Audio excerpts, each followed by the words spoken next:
Gitambong si Oroquieta City Mayor Lemuel Merrick M. Acosta sa pag-abli sa gipahigayong basketball league sa Fomoday, dili pa lamang dugay. Dito sa Barangay Villaflor Covered Court, din kapin 30 ka team ang magtigi para sa championship. Sponsored kini sa LGU Oroquieta City. Ania ang kumpletong detalye.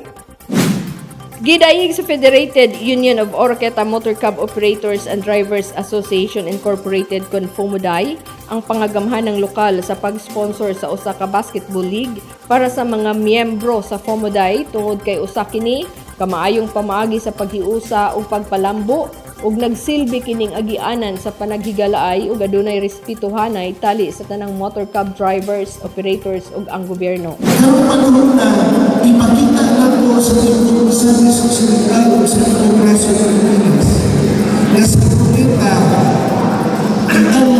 ang mga nag-respetuhay sa matatag sa nato para wala na mag-organize, wala na masakitan, wala na hindi nato mabanuhan. Gusto na nahapsay anunan ang hagan sa mga nasosyal. Mauna, akong pagkabalito, tamang mahimo. Ang among panglantaw is at the point na nagkuman na, nagkahingan na happy lang naman. Kaya kung malipayan mo ang Kapin 30 ka team ang miapil ug magtigi para sa championship pagtapos sa dula.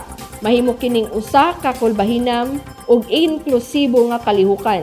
Mao kini ang ikatulong higayon apan kini ang pinakabongga nga napasiugda sa Fomoday nga liga nga naghatag kalingawan ug mapalig-on usab ang relasyon sa mga driver sa tricycle sa Dakbayan.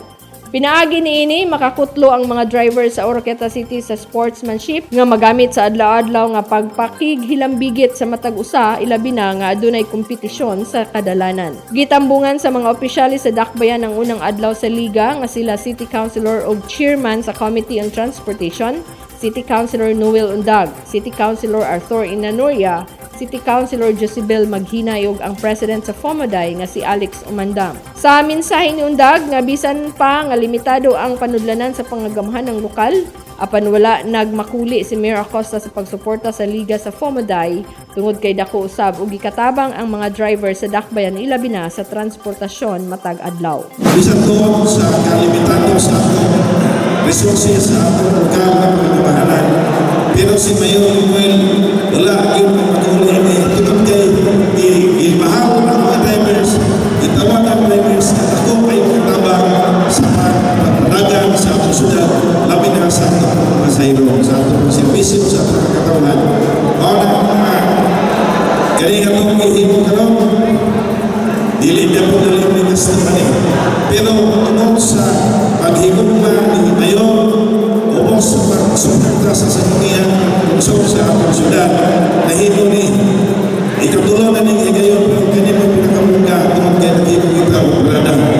Wala kasalang sa sanungian usap sa atong Vice Mayor, MTC Apunte, dawatan ninyo ang among mainito nga palipay sa tanan. Mag-enjoy ta, lipay ta, atong ikilimta na atong natural pagkinabuhi man, pero tagaan kay kayo na atong ikilim kaugalingon sa pagpipilipay. Adlaw na ini, maglipay lang ta. Dili lang ta, magdong na itong kita mga pili. Sports na, no? Enjoy the game. Tungkol kaya inyo ang pagkinabuhi, handagan sa paglipay-lipay. Nanguna si Undag sa oath of sportsmanship para sa hapsay, lina ug patas nga pagdula. Nang hinaot si Oroquieta City Mayor Lemuel Merrick M. Acosta nga ang tanan malingaw sa liga ug makasinati sa diwa sa panaghigalaay.